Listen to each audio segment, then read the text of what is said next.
Este causo, como o outro que contei, também vem da minha família, do tempo em que meu pai e seus irmãos eram jovens e cheios de coragem para o trabalho. Tudo começou quando eles, cheios de esperança, arrendaram um sítio para plantar feijão. O negócio mal tinha começado e já enfrentaram o primeiro agouro. Um amigo próximo, com um tom que misturava dúvida e uma ponta de inveja, afirmou que aquilo não ia dar certo. Pouco tempo depois, um boato começou a correr pela região. Falavam de uma cobra imensa e furiosa, que assustava os moradores e chegava a matar animais de grande porte, como cavalos e gado. De forma um tanto misteriosa, o bicho causava terror aos arredores, mas nunca havia aparecido nas terras que eles arrendaram. Até aquele fim de semana. Era um junho gelado de 1978, aqui no interior de São Paulo. Meu pai, 2 tios e mais 3 amigos foram para o sítio fazer a colheita do feijão. O trabalho seguia em ritmo, com os homens avançando em filas pela plantação.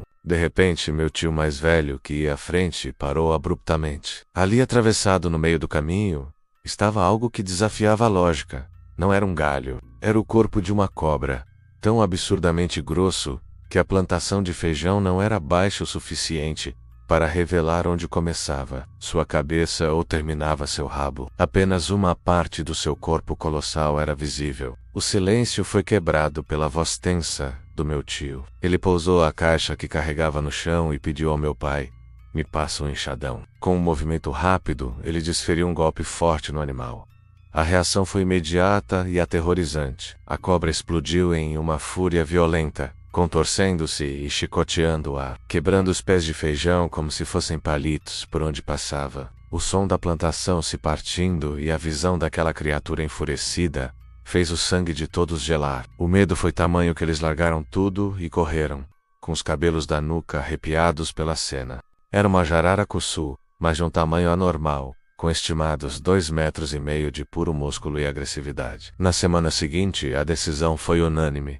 Entregaram o arrendamento para uns conhecidos. O medo de entrar naquela roça era grande, mas o pavor maior era pensar que nos fins de semana, suas esposas e filhos pequenos também costumavam frequentar o sítio. A segurança da família veio em primeiro lugar. E aqui a história ganha seu contorno mais sombrio e inexplicável. Os novos arrendatários afirmaram que a tal cobra simplesmente sumiu.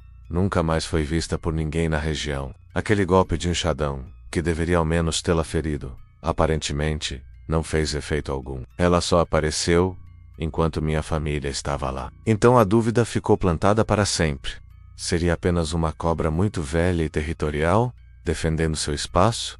Ou seria algo a mais? Uma coisa mandada, um feitiço materializado pela inveja de alguém que não queria vê-los prosperar? Aquele amigo do começo da história, aliás, nunca mais conversou com eles depois do ocorrido, o que só alimenta o mistério. Desde então, essa história passou a ser contada em tom baixo nas rodas de conversa da família. Não apenas como um caso curioso, mas como um aviso silencioso.